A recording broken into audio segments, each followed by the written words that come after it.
यहाँ से स्टार्ट करेंगे। दृष्टि आइज का यहाँ पर हम लोग बीपीएससी का टेस्ट सीरीज देख रहे थे, ठीक है। बीपीएससी का हम लोग यहाँ पर 23 नंबर पेपर देख रहे थे, 26-23 इसका कोड है, ठीक है। 23वां नंबर यहाँ पर पेपर है और इसका पार्ट वन हम लोगों ने किया यहाँ पर करीब यहाँ पर 76 क्वेश्चन कवर कर लिए है ना। अब करेंगे क्वेश्चन 77 से 150 क्वेश्चन तक कवर करेंगे और आज ये आपका 23 नंबर पेपर पूरा फिनिश हो जाएगा, ठीक है। फिर उसके बाद हम लोग अगला पेपर उठाएंगे कोई, वो भी देखेंगे। तो इस टाइप से भी जो बीपीएससी का एग्जाम भी होने वाला है अक्टूबर में, तो इस हिसाब से हम लोग सभी पेपर जितने भी हैं सब कुछ पूरे पेपर कवर कर लेंगे। साथ साथ एक चीज़ आपको और याद रखनी है, जैसे कि मान लो कि मैं आपको चीज़ बताता हूँ, जैसे कि यहाँ पर टॉपिक दे रखा है कि टॉपिक, जैसे कि मैंने कोई उठा लेता हूँ यहाँ से जैसे कि टॉपिक है आपका परमहंस मंडली की स्थापना कब हुई थी, ये जैसे टॉपिक है, ठीक है। तो परमहंस मंडली की स्थापना तो आपने देख ली कब हुई थी। तो मान लो क्वेश्चन अगर परमहंस मंडली से और क्वेश्चन आ गया तो आप नहीं कर पाओगे इसमें। तो इस वजह से जो भी टॉपिक यहाँ पर है परमहंस मंडली, ये क्या है, क्यों स्थापना हुई थी, क्या, तो इसको जाकर डीप में आपको चीज़ें पढ़ना है। यहाँ से आपको टॉपिक निकालना है। टॉपिक क्या हुआ, परमहंस मंडली, ठीक है। 1893 में संसद आयोजित की गई थी, ये टॉपिक हो गया पूरा। क्यों आयोजित की गई थी, क्या इसका रोल था, है ना। ऐसे करके डीप में आप जाके पूरा एक थोड़ा सा लिखो और इनका अच्छे से रीड करो डीप में जाके टॉपिक को, ठीक है। तो काफ़ी अच्छा आपको यहाँ पर चीज़ें तैयार हो जाएंगी। आते क्वेश्चन स्टार्ट करते हैं 77 से।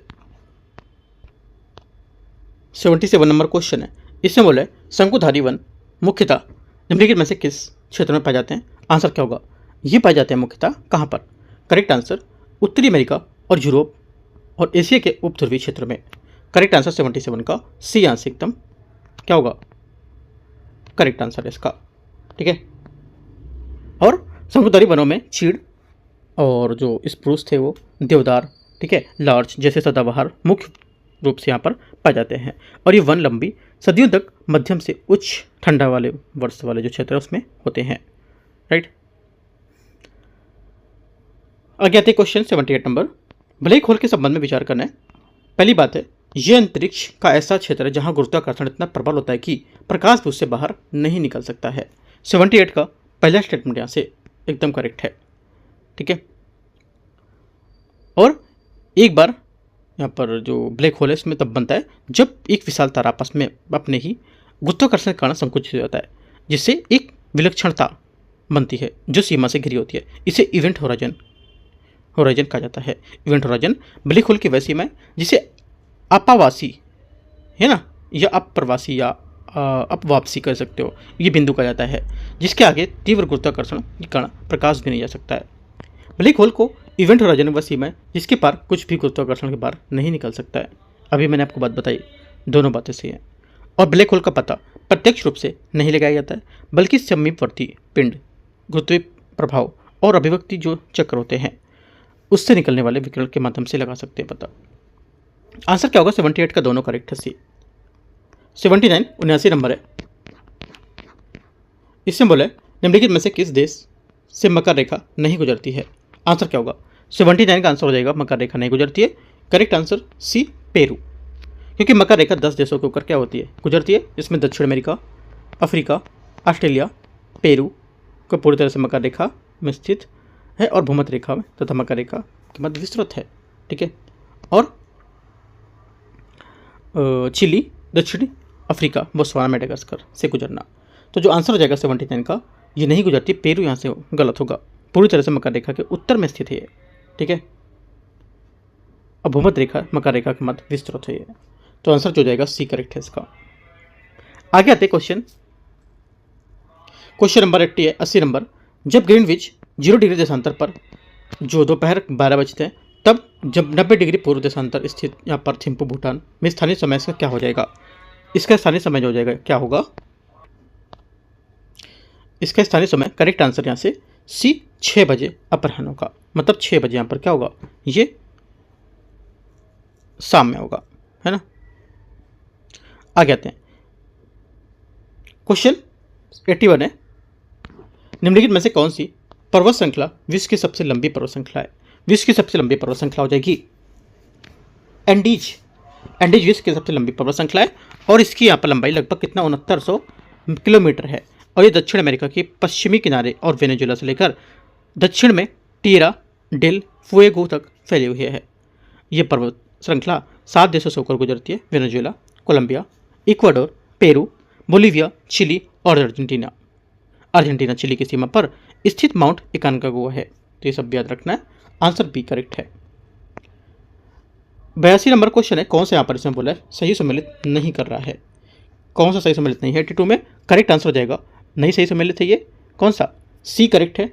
मैगिनॉट रेखा फ्रांस और बेल्जियम ये नहीं सम्मिलित है, क्योंकि मैगिनॉट रेखा द्वितीय विश्व युद्ध से पहले फ्रांस और जर्मनी के साथ अपनी सीमा पर बनाई गई थी और एक रक्षा सीमा रेखा थी। ठीक है, करेक्ट आंसर सी। कील नहर निम्नलिखित में से किन दो सागरों को जोड़ती है? आंसर हो जाएगा 83 का। कील नहर जोड़ती है उत्तरी सागर और बाल्टिक सागर को। सी यहाँ से क्या होगा? 83 का करेक्ट आंसर है। कील नहर उत्तरी जर्मनी में एक प्रमुख कृत्रिम जलमार्ग है जिसकी लंबाई लगभग कितना 98 किलोमीटर है, और ये उत्तरी सागर में ब्रुस बुटेलगोग को बाल्टिक सागर का कोल की हार्बर जो होल्टेन है उससे जोड़ता है। ये विश्व के सबसे व्यस्त और प्रभावी जलमार्गों में से एक है जो जटलैंड प्रायद्वीप के चारों ओर जाने की तुलना में दोनों समुद्रों के बीच एक छोटा, सुरक्षित और सस्ता मार्ग प्रदान करता है। यह नहर 160 मीटर चौड़ी, 11 मीटर गहरी है, जिससे बड़े जहाज गुजर सकते हैं। आंसर 83 सी। 84 निम्नलिखित में से कथनों पर विचार करना है। टॉर्नेडो समानता संयुक्त राज्य अमेरिका के मध्य भाग में आते हैं, विशेषकर रूस क्षेत्र में, जहां जिसे टॉर्नेडो एली कहा जाता है। 84 का पहला स्टेटमेंट क्या होगा? करेक्ट है, सही है। सेकेंड बात है, सैफिर सिम्पसन स्केल का उपयोग टॉर्नेडो की तीव्रता मापने के लिए क्या करते हैं, जो वायु की गति की संभावित क्षति का आधारित होता है।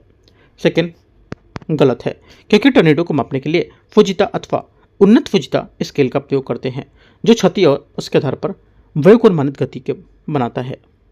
सेकेंड गलत हो जाएगा। आंसर क्या है? ओनली वन करेक्ट है यहाँ से। 84 में करेक्ट आंसर ए। क्वेश्चन नंबर 85, निम्नलिखित में से कौन सा स्थानीय पवन है और यहाँ पर इसके प्रभावित क्षेत्र हैं, देश हैं? पहला हो जाएगा 85 में ये लिवेचे। लिवेचे क्या होगा? एक शुष्क धूल भरी पवन है जो सहारा मरुस्थल में स्पेन की ओर बहती है। सोरोको, सोरोको उत्तरी अफ्रीका में भूमध्य सागर के पार करने वाली एक गर्म शुष्क पवन है जो दक्षिणी यूरोप को प्रभावित करती है। ठीक है, आगे यहाँ पर है जोंडा। जोंडा एक गर्म शुष्क पवन है जो अर्जेंटीना के एंडीज पर्वत की पूर्वी ढलानों में बहती है, और बुरान एक मध्य एशिया के रूस के बीच यहाँ पर अधिकतर शीत ऋतु के दौरान चलती है, काफ़ी ठंडी जो होती है। आंसर क्या होगा? ए करेक्ट है। 86 नंबर है, निम्नलिखित पर विचार करना है। बंदरगाह यहाँ पर जो है इसके वो और यहाँ पर इसके देश कौन कौन से हैं? पहली बात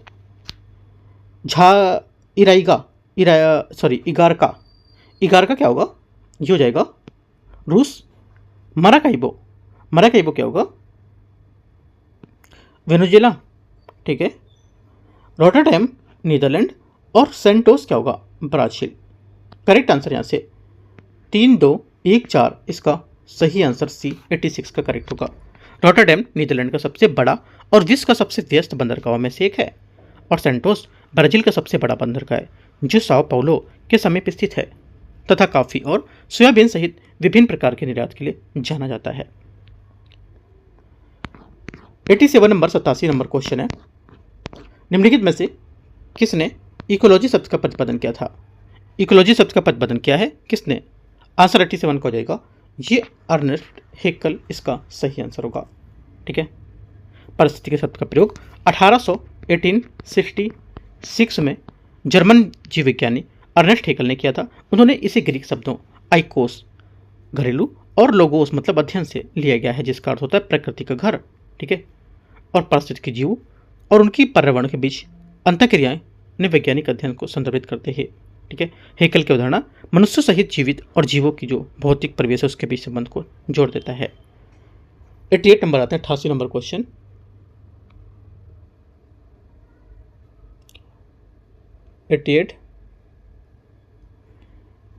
निम्नलिखित में से कथनों पर विचार करना है। शैवाल प्रस्फुटन मुक्ता जल निकाय में पोषक तत्वों विशेष रूप से नाइट्रोजन और फास्फोरस की अधिकता के कारण होता है। पहला क्या होगा? 88 का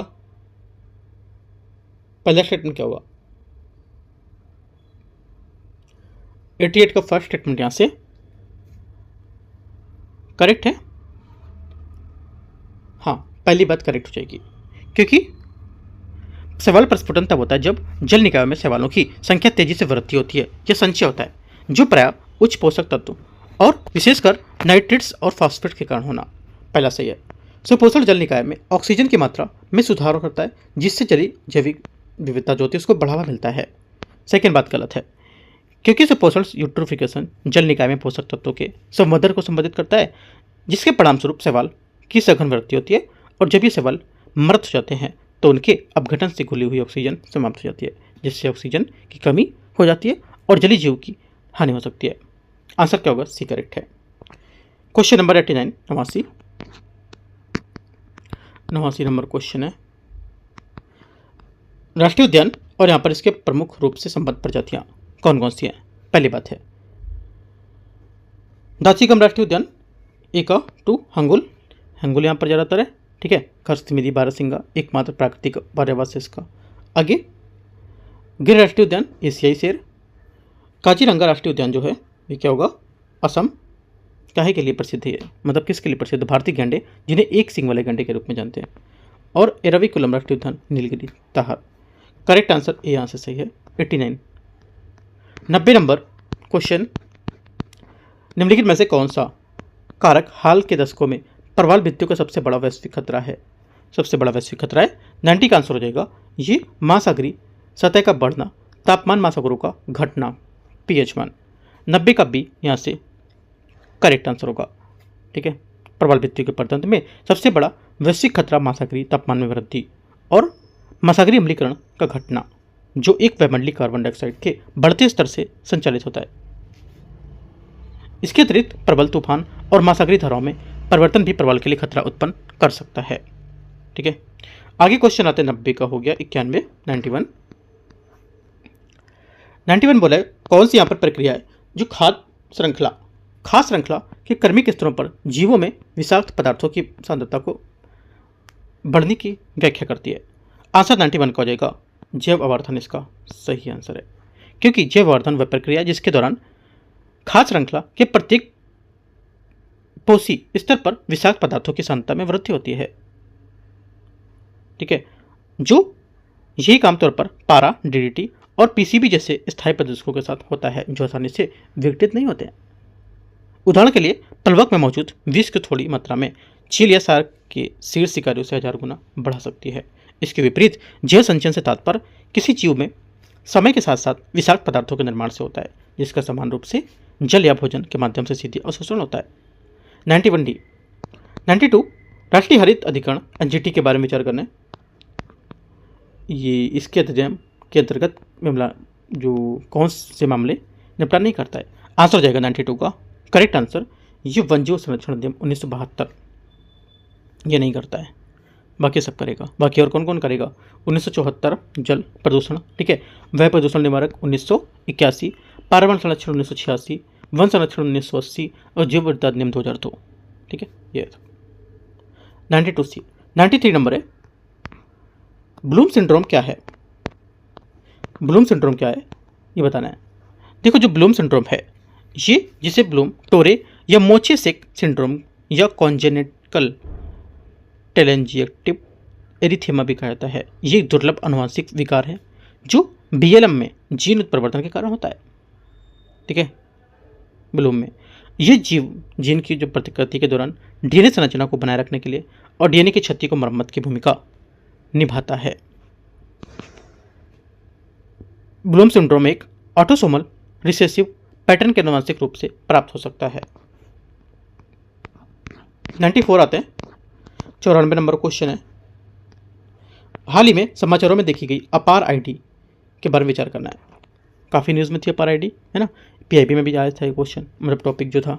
देखो इसका अर्थ क्या होता है? अपार आईडी का अर्थ होता है स्वचालित स्थायी शैक्षणिक खाता रजिस्ट्री, ठीक है। ऑटोमेटेड यहाँ पर जो परमानेंट एकेडमिक अकाउंट रजिस्ट्री बोल सकते हो, जिसे नीति जो नई शिक्षा नीति है एनईपी न्यू एजुकेशन पॉलिसी 2020 उसके तहत शुरू किया गया था। ये प्रत्येक छात्र को आधार से जुड़ेगा और एक विशिष्ट 12 अंकी आजीवन पहचान पत्र प्रदान करेगा।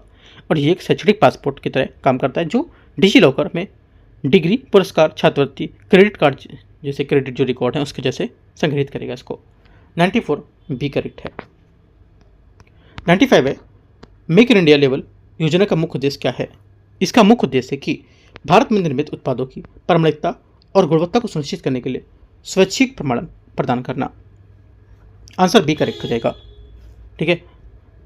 और इस पहल का नेतृत्व उद्योग एवं आंतरिक व्यापार संवर्धन विभाग DPIIT द्वारा किया जाता है, जिसमें भारतीय गुणवत्ता परिषद QCI और इंडिया ब्रांड इक्विटी फाउंडेशन सलाहकार की भूमिका निभाते हैं। आंसर क्या होगा? 95 बी। 96 नंबर है आयुर्वेद आहार के संबंध में विचार करें। यह आयुर्वेद समग्र आहार सिद्धांतों के अनुरूप विकसित खाद्य उत्पादों को संदर्भित करता है। 96 का पहला स्टेटमेंट क्या होगा? पहला स्टेटमेंट यहाँ से करेक्ट है। ठीक है।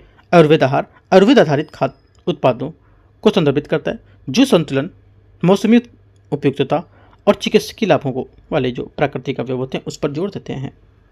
सेकेंड, हाल ही में भारतीय खाद्य सुरक्षा मानक प्राधिकरण ने आयुर्वेद आहार श्रेणी में अंतर्गत आयुर्वेद खाद्य पदार्थों की सूची जारी की है। सेकेंड बात भी करेक्ट है। और यह सूची प्रत्यक्ष रूप से शास्त्रीय आयुर्वेद जो ग्रंथ है उससे ली गई है, जिससे इन खाद्य पदार्थों की प्रामाणिकता और पारंपरिक आधार सुनिश्चित होते हैं। इस पहल का उद्देश्य था कि आयुर्वेदिक आहार उत्पादों के निर्माण के लिए एक समस्त और विश्वसनीय संदर्भ प्रदान करके खाद्य व्यवसाय को संचालन को सहायता करना। क्वेश्चन नंबर 97 है भारत इलेक्ट्रॉनिक मोबिलिटी इंडेक्स के बारे में विचार करना है। इसे नीति आयोग द्वारा इलेक्ट्रॉनिक मोबिलिटी में राज्यों और केंद्रशासित प्रदेशों में प्रगति को ट्रैक करने के लिए बेंचमार्क करने के लिए एक स्थायी उपकरण प्रयोग करके लॉन्च किया गया था। 97 फर्स्ट स्टेटमेंट क्या होगा? करेक्ट है। ये सूचकांक परिवहन और विद्युतीकरण, चार्जिंग और संरचना की तैयारी तथा विद्युत वाहनों के संबंधित अनुसंधान और नवाचार जैसे विभिन्न विषयगत आयामों को प्रदर्शन को मूल्यांकन करता है। तीसरी बात है, यह राज्यों को भारत इलेक्ट्रॉनिक्स मोबिलिटी विजन को प्राप्त करने के लिए शक्तियों, कमियों, उसकी पहचान करने के लिए सर्वोत्तम प्रथाओं को साझा करने के लिए एक तुलनात्मक ढांचा है। तीनों बातें सही है। 97 का आंसर 1, 2, 3 डी करेक्ट है। 98 नंबर है हाल ही में निम्नलिखित में से किस राज्य को उल्लास नव भारत साक्षरता कार्यक्रम के तहत पूर्ण साक्षर घोषित किया गया है? 98 का आंसर हो जाएगा, ये किया गया गोवा को। और किसको? गोवा और मिजोरम इसका सही आंसर होगा। ये योजना 15 वर्ष और उससे अधिक आयु के उन वयस्कों को साक्षरता प्रदान करने के केंद्रित होगा जो औपचारिक स्कूली शिक्षा से वंचित रह गए हैं। और हाल ही में त्रिपुरा को भी अभी इस कार्यक्रम के तहत पूर्ण साक्षर राज्य घोषित किया गया है। 99 आते हैं, ये करेक्ट है। हाल ही में विश्व बैंक और अफ्रीकी विकास बैंक ने मिशन 300 लॉन्च किया। इस पहल का उद्देश्य क्या है? इसका उद्देश्य है कि वर्ष 2030 तक उप सहारा अफ्रीका में 30 करोड़ लोगों को बिजली उपलब्ध कराना। बी क्या होगा? 99 का आंसर होगा। और इसका उद्देश्य बताया मैंने आपको। और यह मिशन आर्थिक विकास, रोजगार सृजन, ठीक है, और बेहतर सामाजिक बुनियादी ढांचे के स्कूल, अस्पताल, व्यवसाय और समर्थन करने के लिए यहाँ पर ऊर्जा स्वच्छ को लेकर के जोर देंगे। क्वेश्चन नंबर 100 है 100 नंबर सर्कुलरिटी के लिए शहरों के गठबंधन को लेकर के C3 के संबंध में विचार करना है। यह शहर से शहर सहयोग, ज्ञान साझाकरण और निजी क्षेत्र की साझेदारी के लिए एक बहुराष्ट्रीय से गठबंधन है। पहला क्या होगा? 100 का पहला स्टेटमेंट यहाँ से करेक्ट है। सेकंड, इसकी घोषणा केंद्रीय आवासन और शहरी कार्य मंत्री ने जयपुर में आयोजित एशिया और अप प्रशांत क्षेत्र में 12वें क्षेत्रीय 3R सर्कुलर इकोनॉमी फोरम में की थी। सेकंड बात भी करेक्ट है, दोनों बातें सही है। और गठबंधन का लक्ष्य था कि जो नीति निर्माता हैं उनके शोधकर्ताओं और उद्योग जगत में नेताओं के बीच संबंधों को बढ़ाकर उनके निम्न कार्बन संसाधन कुशल शहरी विकास उसके लिए उत्प्रेरक के रूप में काम करना। ठीक है, दोनों बातें सही है। 100 का आंसर, 100 का आंसर सी करेक्ट है। 101 नंबर है अपना घर पहल के संबंध में विचार करना है। इसका उद्देश्य देश भर के ट्रक चालकों को लंबी दूरी की यात्राओं को बेहतर बनाना। ठीक है, पहला क्या होगा? पहली बात यहाँ पर इसका करेक्ट है, राइट। राष्ट्रीय और राजमार्ग उस पर ट्रक चालकों के लिए आरामदायक तथा स्वच्छ विश्राम स्थल उपलब्ध कराना होगा। सेकेंड बात है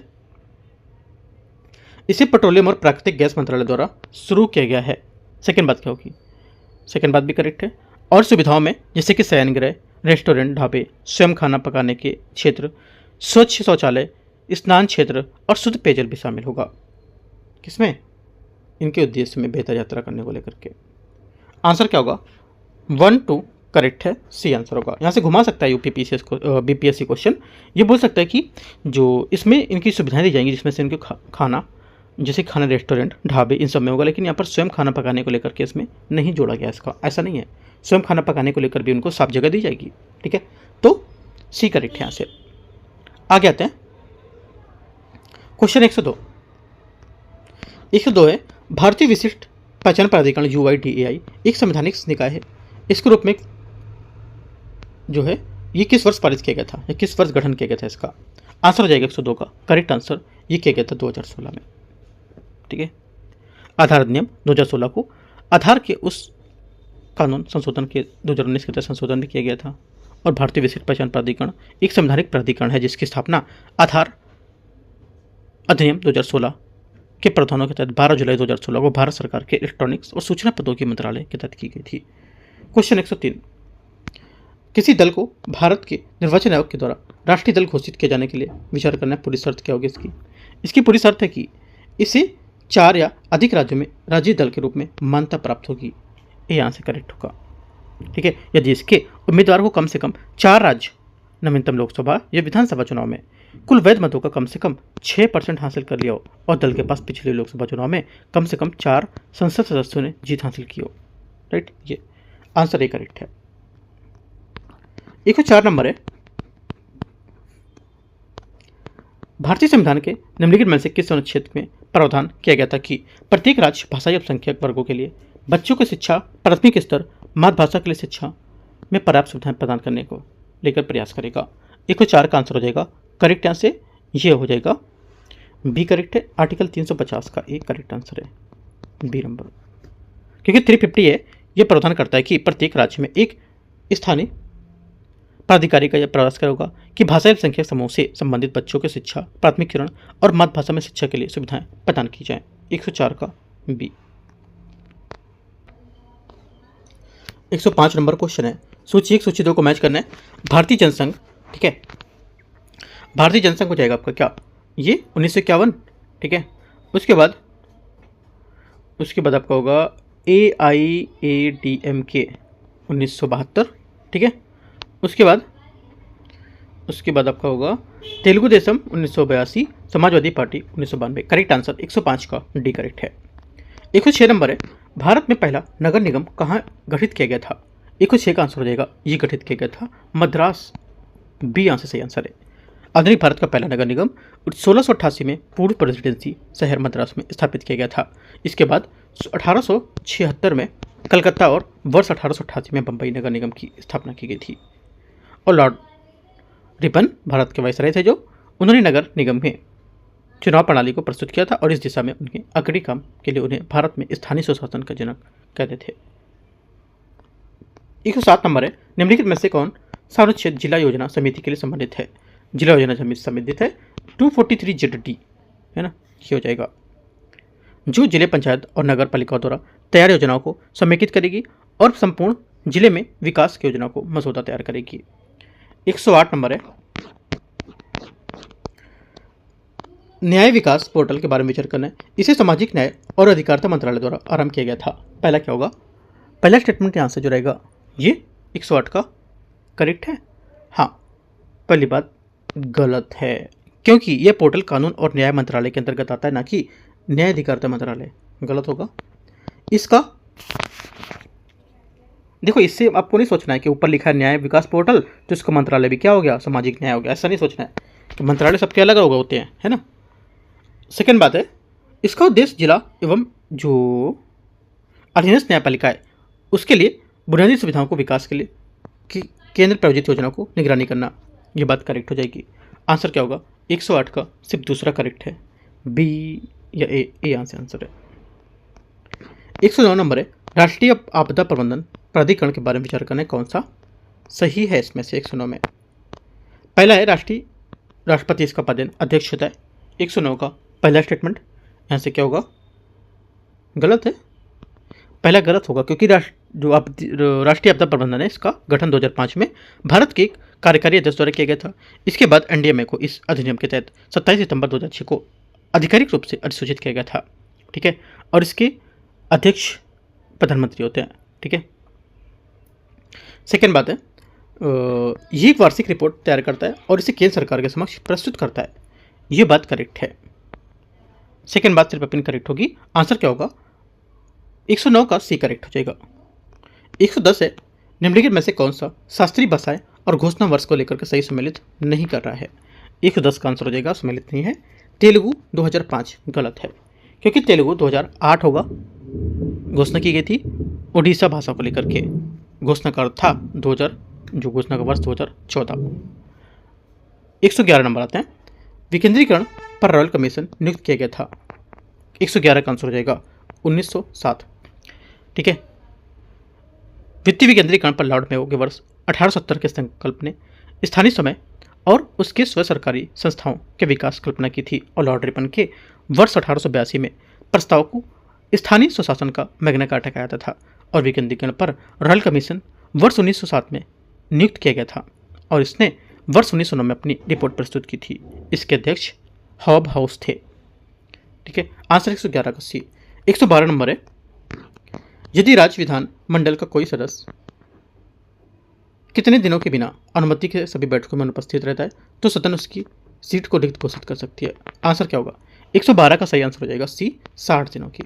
सी यहाँ से करेक्ट आंसर है, क्योंकि यदि किसी राज्य में विधानमंडल के किसी सदन का कोई सदस्य 60 दिनों की अवधि के लिए सदन की बिना अनुमति के उसकी सभी बैठकों में अनुपस्थित रहता है तो सदन उस सदस्य का सीट रिक्त घोषित कर सकता है। 113 नंबर है, integrated habitat assessment green rating के संबंध में विचार करना है। गृह जो केंद्रीय आवास और शहरी मामलों के मंत्रालय द्वारा विकसित किया गया है। 113 का पहला स्टेटमेंट यहाँ से क्या है? गलत है, क्योंकि एकीकृत पर्यावरण मूल्यांकन को ग्रीन रेटिंग ये भारत की एक राष्ट्रीय ग्रीन रेटिंग एजेंसी है या प्रणाली है। ठीक है, ये नवीन और नवीकरणीय ऊर्जा मंत्रालय द्वारा भारत सरकार द्वारा विकसित किया गया है। सेकेंड, यह डिजाइन मूल्यांकन प्रणाली पर आधारित एक हरित भवन प्रणाली है। ये बात करेक्ट है, और ये किसी भवन की संसाधन खपत, अपशिष्ट उत्पादन और समग्र पर्यावरणीय प्रभाव के कुछ राष्ट्रीय स्तर पर स्वीकार सीमाओं और बेंचमार्क की तुलना करने को लेकर कम करने का प्रयास करता है, और यह सतत विकास को 5R मतलब इनकार, कम करें, पुनः उपयोग, रिसाइकल और रीइवेंट दर्शन को अपनाते हुए ऐसा माना काम करता है। आंसर क्या होगा? सिर्फ दूसरा करेक्ट है, बी। 114 नंबर है, जलवायु अनुकूल कृषि पर राष्ट्रीय नवाचार शुरू किया गया था। 114 का आंसर शुरू किया गया था, करेक्ट आंसर 2011 में। ठीक है, और इस परियोजना का उद्देश्य था कि रणनीतिक अनुसंधान और प्रौद्योगिकी जो प्रदर्शन है उसके माध्यम से जलवायु परिवर्तन और जलवायु वैधता के प्रति भारतीय कृषि की लचीलापन बढ़ाना और अनुकूल समन और अनुसंधान में फसलें, पशुधन, मत्स्य पालन, उसमें प्राकृतिक संसाधन शामिल करना। इस परियोजना में 4 घटक थे: सामरिक अनुसंधान, प्रौद्योगिकी प्रदर्शन, क्षमता निर्माण, अनुसंधान विकास के लिए प्रायोजित अनुदान। सी करेक्ट है। 115 है, एक ही खेत में दो से अधिक फसलों की खेती इस प्रकार की जाती है कि दूसरी फसल की बुआई पहली फसल के पूर्ण विकास के बाद से की जाती है। इसी क्या कहा जाता है? इसी कहा जाता है करेक्ट आंसर रिले फसल प्रणाली। रिले जो क्रॉपिंग होती है, ये एक ही खेत में 2 या 2 से अधिक बार फसलें उगाने के साथ साथ पहली फसल का विकास पूरा होने के बाद दूसरी फसल उगाया जाता है। ठीक है, ये होता है। आगे क्वेश्चन 116 नंबर है, प्रथम पीढ़ी के जैव ईंधन उत्पादन के बारे में किसका उपयोग नहीं किया जाता है? आंसर हो जाएगा 16 का, ये क्या आता है? शैवाल का उपयोग नहीं करते हैं, बी, क्योंकि ये नवीकरणीय जैव द्रव्यमान संसाधनों से प्राप्त होते हैं और इसलिए सतत विकास को बढ़ावा और पारंपरिक ऊर्जा स्रोतों के पूरक के लिए एक रणनीतिक लाभ प्रदान करते हैं। जैव ईंधन को वर्ग को 4 पीढ़ियों में विभाजित किया गया, जिसमें से प्रत्येक कई अलग अलग ईंधन शामिल हैं। आंसर क्या होगा? बी करेक्ट है। 17 नंबर क्वेश्चन है, Rio+20 शिखर सम्मेलन किस वर्ष आयोजित किया गया था? 117 का आंसर हो जाएगा, ये किया गया था सी, 2012। ये सतत विकास पर तीसरा अंतर्राष्ट्रीय सम्मेलन था, जिसका उद्देश्य वैश्विक समुदाय के आर्थिक और पर्यावरणीय लक्ष्य को सामंजस्य स्थापित करना और सम्मेलन का प्राथमिक यहाँ पर परिणाम गैर बाध्यकारी दस्तावेज द फ्यूचर वी वांट था। दस्तावेज काफ़ी हद तक एजेंडा 21 जैसी पिछली कार्य योजनाओं को पुष्टि करता था और सतत विकास पर संयुक्त राष्ट्र सम्मेलन जून 2012 में आयोजित किया गया था, जिसे रियो 2012, रियो 20+ या रियो 25 शिखर सम्मेलन 2012 के रूप में भी जानते हैं। सी 118 है, निम्नलिखित में से कौन सा जलवायु परिवर्तन पर राष्ट्रीय कार्य योजना का हिस्सा है? करेक्ट आंसर हो जाएगा 118 का। यहाँ से इसका हिस्सा होगा ये एक तो राष्ट्रीय जल मिशन, ठीक है, दूसरा क्या हो जाएगा उन्नत ऊर्जा के लिए राष्ट्रीय मिशन, सतत आवास पर राष्ट्रीय मिशन, सौर मिशन राष्ट्रीय। चारों बातें करेक्ट हैं। 118 का डी यहाँ से क्या होगा सही आंसर है, ठीक है। और इसके तहत 4 मिशन और थे, टोटल 8 हैं, जैसे कि हरित भाषा के लिए राष्ट्रीय मिशन, सतत के लिए राष्ट्रीय मिशन, जलवायु परिवर्तन के लिए राष्ट्रीय ज्ञान पर मिशन, हिमालय परिस्थिति तंत्र बनाए रखने के लिए राष्ट्रीय मिशन, राष्ट्रीय जल मिशन, सतत आवास पर राष्ट्रीय मिशन, है ना। सब नोट कर लो पॉइंट आप ये। आगे आते क्वेश्चन नंबर 119, सकल घरेलू उत्पाद जीडीपी के संबंध में विचार करना है। नॉमिनल जीडीपी वर्तमान की कीमतों के वर्तमान वर्ष के दौरान कुल आर्थिक उत्पादन का मौद्रिक मूल्य होता है। 119 का पहला स्टेटमेंट यहाँ से क्या है? करेक्ट है। पहली बात यहाँ से सही है, सही है ना। हाँ, पहला स्टेटमेंट यहाँ से करेक्ट है। सेकेंड बात यहाँ से वास्तविक जीडीपी वर्तमान मूल्य में मूल्यांकित वस्तुओं और सेवाओं की कीमत वर्तमान वर्ष उत्पादन को संदर्भित करता है। सेकेंड बात क्या होगी? सेकेंड बात यहाँ से गलत है, क्योंकि वास्तविक जीडीपी ये आधार वर्ष की जो कीमत होती है और मूल्यांकित वस्तुओं सेवाओं की वर्तमान वर्ष उत्पादन को संदर्भित करता है। और वास्तविक जीडीपी को किसी देश की आर्थिक समृद्धि का संकेतक सही मानता है, क्योंकि ये विशेष रूप से वस्तुओं और सेवाओं के उत्पादन में वृद्धि को लेकर के कारण बताता है। आंसर क्या होगा? ओनली 1 करेक्ट है, तो 19 का सी करेक्ट है। क्वेश्चन 20 120, प्रयोज्य आय के संबंध में विचार करने कौन सा सही है? प्रयोज्य आय जो है इसके बारे में जो करेक्ट हो जाएगा ये हो जाएगा व्यक्तिगत आय माइनस व्यक्तिगत कर भुगतान गैर कर भुगतान बी, ठीक है। क्योंकि घरेलू जो क्षेत्र होते हैं उसमें सदस्यों के द्वारा कुल प्राप्त आय होती है जो एक निश्चित अवधि के दौरान उत्पादक और गतिविधि द्वारा अर्जित हो सकती है, ठीक है। पीआई बराबर होता है राष्ट्रीय आय माइनस अवितरित लाभ माइनस परिवारों द्वारा किया गया शुद्ध ब्याज भुगतान माइनस कारपोरेट कर प्लस सरकार के फर्मों से परिवार में स्थानांतरण भुगतान, ये मान सकते हो। क्वेश्चन 121 है, जन योजना पीपल्स प्लान को तैयार किया गया था किसके द्वारा? आंसर हो जाएगा ये तैयार किया गया था एम.एन. रॉय द्वारा तैयार किया गया था ये, ठीक है। इसका मुख्य बल जो सामूहिकीकरण था उसके राज्य के समेत वाले औद्योगिकरण की स्थापना के माध्यम से कृषि और उपभोक्ता सामान उद्योग को विकास करना था। 121 का ए करेक्ट है। 122 आते हैं। 122 है, भारत सरकार द्वारा शुरू की गई मिट्टी योजना के बारे में इसका मुख्य उद्देश्य क्या था? यह मुख्य रूप से किससे संबंधित है?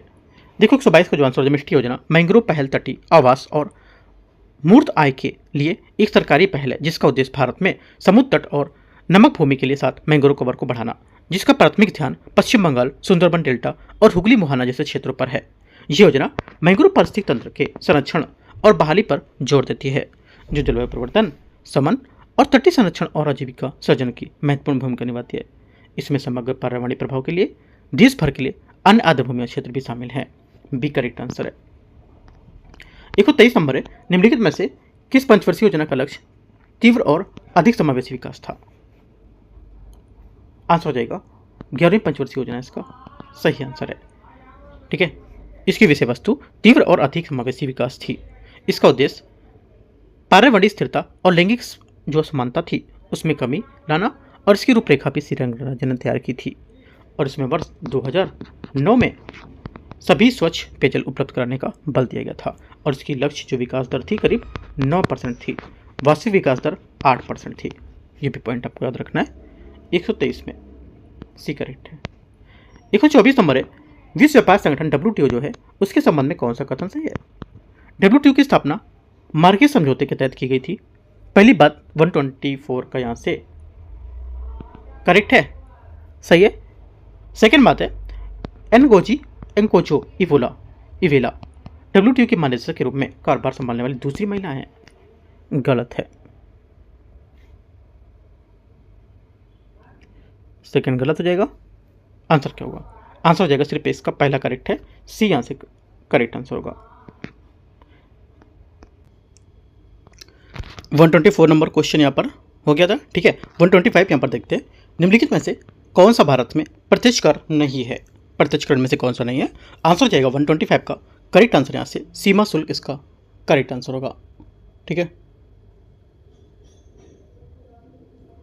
करेक्ट आंसर सी यहाँ से सही हो जाएगा। और देखते हैं क्वेश्चन नंबर 126 है, गैर बैंकिंग वित्तीय NBFC के संबंध में विचार करना है, कौन सा सही होगा? यहाँ पर जो सही है स्टेटमेंट 126 का, ये क्या हो जाएगा?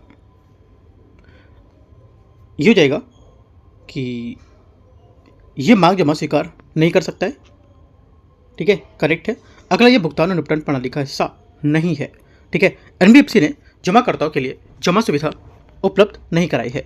और साथ में सभी यहाँ पर स्टेटमेंट इसके करेक्ट होंगे। 1 2 3 26 का आंसर डी। 27 है, आरक्षित निधि अनुपात CRR के बारे में कौन सा गलत है? गलत हो जाएगा 27 का, ये हो जाएगा इसे भारतीय प्रतिभूति और विनिमय रिपोर्ट 1992 के तहत परिभाषित किया गया है। बी क्या होगा? 127 का करेक्ट आंसर है, क्योंकि इसे भारतीय रिजर्व बैंक अधिनियम 1934 की धारा 42(1) के तहत यहाँ पर परिभाषित किया गया है। और ये विकल्प यहाँ पर बी इसका सही आंसर होगा, मतलब इसमें जो गलत बता रहा है वो, राइट।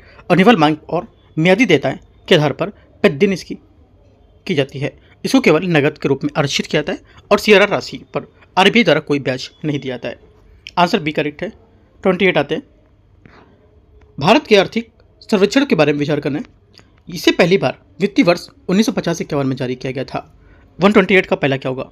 28 का पहला स्टेटमेंट यहाँ से करेक्ट है, ठीक है। और वर्ष 1964 तक इसे केंद्रीय बजट के साथ पेश किया जाता था और वर्ष 1964 के बाद इसे बजट से अलग किया गया था और यह आर्थिक कार्य विभाग द्वारा तैयार किया जाता है। सेकेंड बात भी करेक्ट है। और इसे वित्त मंत्रालय द्वारा जारी एक वार्षिक दस्तावेज होता है।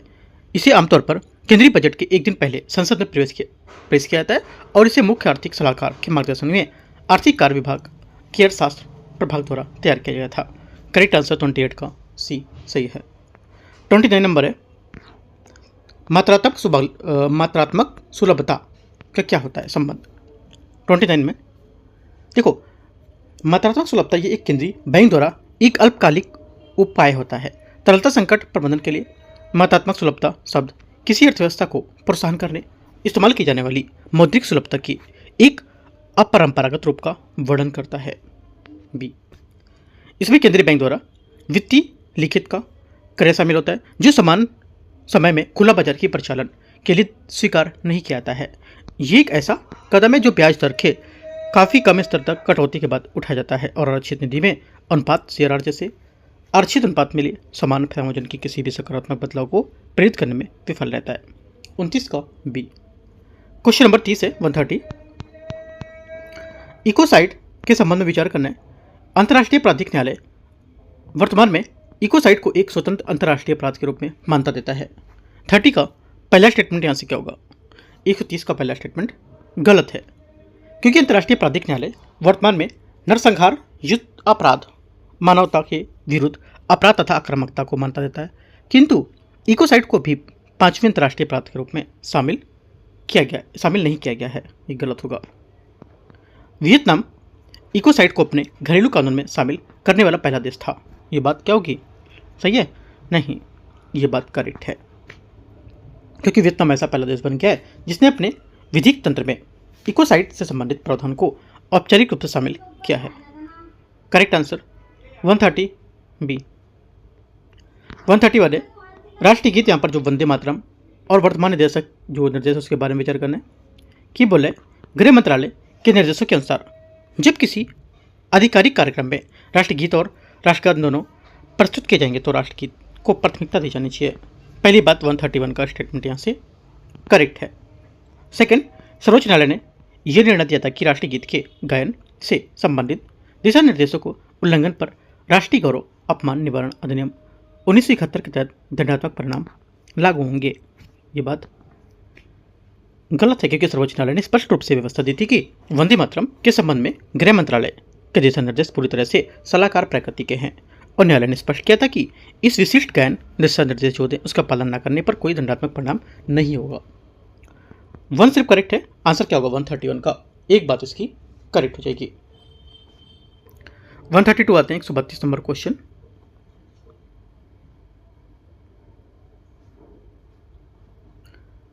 वन 132 नंबर है, देखते हैं इसको।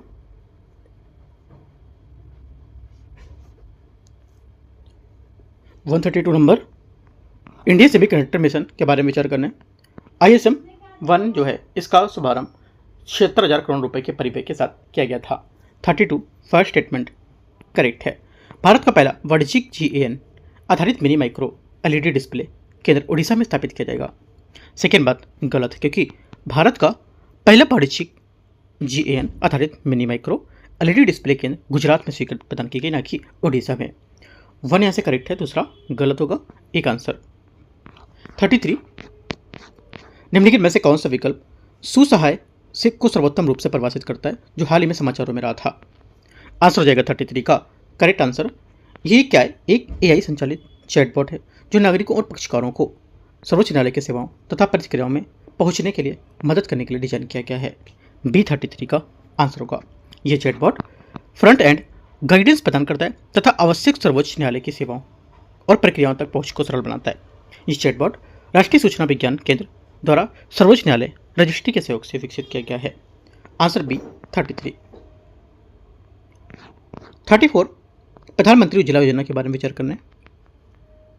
PM उज्ज्वला योजना 2.0 के तहत प्रवासी श्रमिकों को कनेक्शन के लिए आवेदन करने हेतु एक औपचारिक राशन कार्ड का स्थानीय निवास प्रमाण पत्र प्रदान करना आवश्यक है।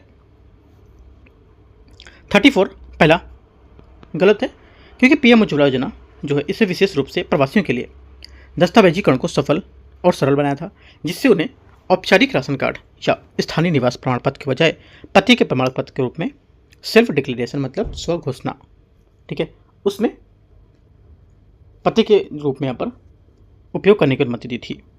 सेकेंड बात है, इस योजना को प्राय ब्लू फ्लेम रेवोल्यूशन कहा जाता है। इसका उद्देश्य इंडोर वायु प्रदूषण को समाप्त करके महिलाओं को स्वास्थ्य को सुधार करना। सेकेंड करेक्ट है, आंसर 2 करेक्ट है B। क्वेश्चन नंबर 35 अल्जीरिया क्षेत्रफल की दृष्टि से अफ्रीका का सबसे बड़ा देश है और इसमें सहारा मरुस्थल का एक बड़ा हिस्सा शामिल है।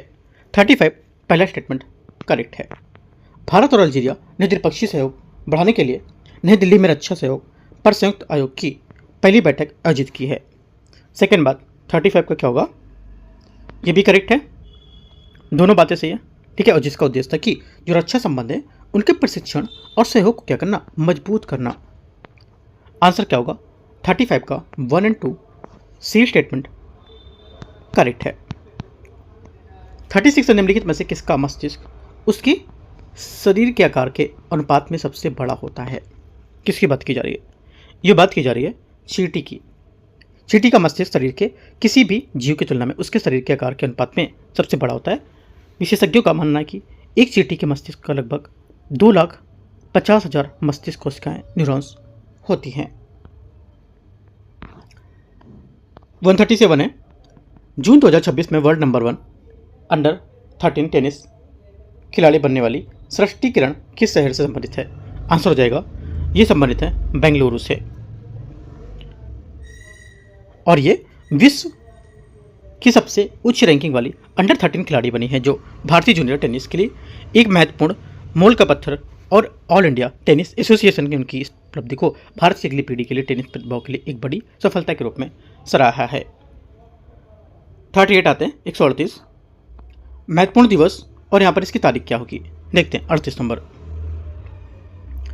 इसमें बोला है कि विश्व पर्यावरण दिवस 5 जून, विश्व रक्तदाता दिवस 14 जून,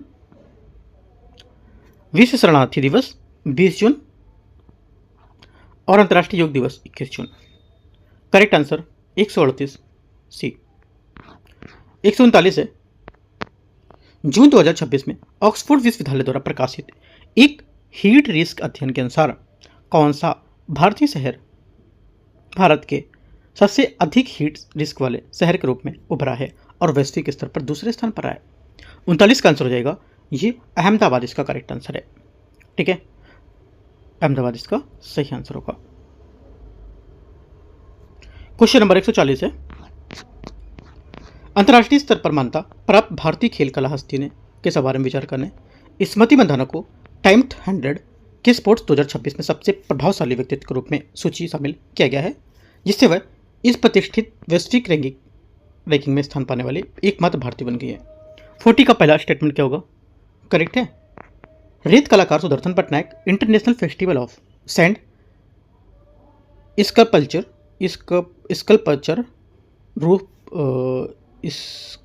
स्कल्पचर रूस ग्रैंड स्लैम मास्टर कप 2026 जीतने वाले पहले भारतीय बनाए। सेकेंड बात गलत है? नहीं, सेकेंड बात भी यहाँ से इसकी क्या होगी? करेक्ट है, गलत नहीं है, सेकेंड भी करेक्ट हो जाएगी, क्योंकि ओडिशा के प्रसिद्ध रेत कलाकार सुदर्शन पटनायक के रूप में आयोजित सेकेंड इंटरनेशनल फेस्टिवल ऑफ जो स्कल्पचर में रूस में ग्रैंड स्लैम कप 2026 जीतने वाले पहले भारतीय बने थे, रूस में वो थे। दोनों बातें करेक्ट है। आंसर क्या होगा? सही पूछा है ए। 141 है, यहाँ पर रीजनिंग के और मैथ के क्वेश्चन होंगे। इसमें बोला है कि निम्नलिखित में से प्रश्नवाचक चिन्ह के स्थान पर क्या आएगा? ये 141 में इसके स्थान पर आएगा क्या? 72। निम्नलिखित में श्रृंखला को उसके स्थान संख्या का सही पहचान करना है जो अन्य संख्याओं से भिन्न है। आंसर 42 का हो जाएगा 4106। ये अलग है इससे। कैसे अलग है? क्योंकि 4 × 2 + 2 10, 10 × 3 + 3 33, 33 × 4 + 4 136, 136 × 5 + 5 × 5 + 5 685, और 685 × 6 + 6 4116 आना चाहिए, ना कि 4106। 143 है, यदि कैट को 54, हेन को 60, टाइगर को क्या लिखेंगे? 43 का आंसर हो जाएगा, इसको लिखेंगे 128 128 43 में। उस शब्द का चयन करना है जो नीचे दिए गए युग्म को संबंध से दर्शाता है। आंसर हो जाएगा धागा कपड़ा इसका सही होगा, क्योंकि एक दीवार ईंट की दीवार के निर्माण में प्रयुक्त होने वाले मूल घटक इकाई है, और इस प्रकार धागा कपड़े के निर्माण में प्रयुक्त होने वाला मूल घटक होगा। आगे क्वेश्चन है 45 नीचे दिए गए विकल्प के लोग का संबंधित संख्या के हिसाब से चयन करना है। क्या आएगा यहाँ पर क्वेश्चन मार्क में? आंसर जाएगा 45 का करेक्ट आंसर यहाँ से क्या होगा? 11 आएगा। 5 + 2 + 4 = 11। इसी प्रकार से 131 में क्या होगा? 7 + 3 + 1 11। अज्ञात नंबर क्या हो जाएगा? 11 हो जाएगा।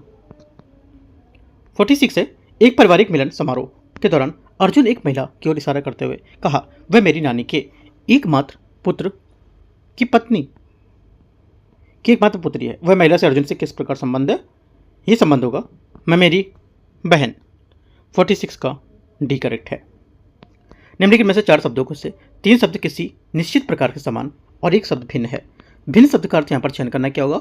आंसर हो जाएगा ये कोयला इसका सही आंसर होगा। तांबा एल्युमिनियम लोहा ये आपके क्या एक तरह धातु है, कोयला यहाँ पर धातु इसमें नहीं आएगा, ऐसे समझ सकते हो। कोयला एक जीवाश्म ईंधन है। आगे क्वेश्चन है 48 निम्नलिखित में से संख्या युग्मों को दूसरी संख्या पहली संख्या से एक गणितीय संख्या संक्रिया लागू करने के पश्चात प्राप्त होती है। 3 युग्म समान पैटर्न अनुसरण करेंगे। उस युग्म का चयन कीजिए जो इससे भिन्न नहीं है, इससे संबंधित नहीं है। आंसर जाएगा 48 का करेक्ट आंसर 16:363। 49 नंबर है 49। निम्नलिखित में से विकल्पों पे बताना है कौन सा यहाँ पर सही होगा। 49 में सही हो जाएगा क्या? ये हो जाएगा MPRS। M से P तक 3, R से S तक 1। ठीक है, तो क्या होगा? डी यहाँ से मैच नहीं कर रहा है। जो विकल्पों से चयन करना है जो विकल्पों से भिन्न है। 150 है, ए के वेतन बी के वेतन का 4:5:6 रेशियो है। बी के वेतन सी के वेतन का अनुपात 7:8 है। ए सी के वेतन का रेशियो क्या होगा? ए सी के वेतन का रेशियो हो जाएगा 35:80। ठीक है, इस टाइप से यहाँ पर 150 क्वेश्चन पूरे हो गए। और टेस्ट नंबर कौन सा था? 23 था। हाँ, ये आपका कंप्लीट हुआ। ठीक है, अब हम लोग अगला पेपर देखेंगे। जो भी पेपर रहेगा अगला ऐसे करके क्लिक करके यहाँ पर सब लोग पेपर हम लोग पूरे कवर करेंगे। और जो भी क्वेश्चन आते जाना, क्वेश्चन को आपको ध्यान रखना है, क्वेश्चन की प्रैक्टिस आपको करते रहना है। ठीक है, क्वेश्चन के साथ साथ जो टॉपिक उनके हैं वो टॉपिक को नहीं छोड़ना है। आपको ये नहीं समझना है कि क्वेश्चन मैंने कर लिया तो हाँ ये टॉपिक मेरा हो गया। वो टॉपिक को डीप जाके पढ़ो, भली करंट अफेयर्स का हो, मैथ का हो, रीजनिंग का हो, जीएस का हो, कोई भी हो, टॉपिक को डीप में जाके आपको पढ़ना है, ठीक है। तो आपका टेस्ट लगाने का थोड़ा ये प्रॉफिट मिलेगा, बेनिफिट मिलेगा इसमें, ठीक है। एंड करते हैं। All the best, thank you. और आप देख रहे हो यहाँ पर चैनल पर यूकेटी और डीयूकेटी दोनों पर आप देख रहे हो, ठीक है।